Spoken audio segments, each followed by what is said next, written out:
जय हिंद साथियों, बिहार चुनाव के परिणाम आ चुके हैं। वहां के नतीजे लगभग सारी सीटों के आ चुके हैं और इसको कहीं न कहीं महागठबंधन की बड़ी हार के रूप में प्रचारित किया जा रहा है। लेकिन इसके कारणों को समझना होगा कि क्यों आखिर ये हालत बिहार में हुई। जो चुनाव पूरी तरीके से आरजेडी के नेतृत्व में जीतता हुआ दिख रहा था, जो चुनाव तेजस्वी यादव के नेतृत्व में जीतता हुआ दिख रहा था और एग्जिट पोल के नतीजे भी इसी प्रकार के थे, वो अचानक हार में कैसे बदल गए। कुछ एक कारण मैं कल मनोज झा जी को सुन रहा था जो बता रहे थे कि कुछ अंतिम समय में वहां पर काउंटिंग आदि में गड़बड़ियां की गई।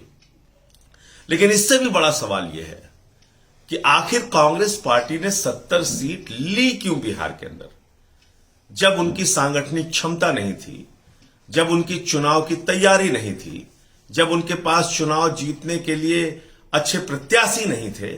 तो 70 सीट उन्होंने जबरन बिहार में लेके आज भारतीय जनता पार्टी को सरकार बनाने का वहां पर मौका दे दिया।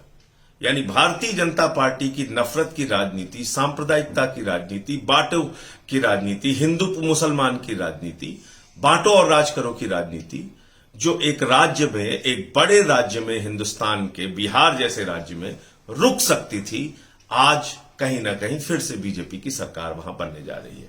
आपने क्यों 70 सीटें ली, इसका जवाब कांग्रेस पार्टी को देना चाहिए। क्योंकि ये हमने कई जगहों पे देख लिया। आप गोवा में लोगों ने कांग्रेस को वोट दिया, वहां पर बीजेपी की सरकार बन गई, कांग्रेस के एमएलए टूट के बीजेपी के साथ चले गए। कर्नाटक में लोगों ने कांग्रेस को वोट दिया, कांग्रेस के एमएलए टूट के बीजेपी में चले गए, वहां पर बीजेपी की सरकार बन गई। मध्य प्रदेश में लोगों ने कांग्रेस को वोट दिया, वहां पर कांग्रेस के एमएलए टूट के बीजेपी में चले गए, वहां बीजेपी की सरकार बन गई।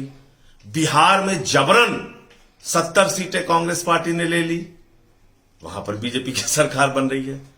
तो कुल मिलाकर कहीं ना कहीं मुझे ऐसा लगता है कि भारतीय जनता पार्टी को हराने की जो मंशा, जो क्षमता, जो ताकत, जो मजबूती, जो मेहनत कांग्रेस पार्टी को दिखानी चाहिए, वो ऐसा लगता है कि कांग्रेस का हाथ बीजेपी के साथ वाला मामला हो गया है। ऐसा लगता है कि हाथ के पंजे में कमल के फूल वाला मामला हो गया है और इसको जनता को सोचना चाहिए और विचार करना चाहिए कि क्या कांग्रेस पार्टी आज अलग अलग राज्यों में भारतीय जनता पार्टी के उदय का और सत्ता में आने का कारण बन रही है। जय हिंद, इंकलाब जिंदाबाद।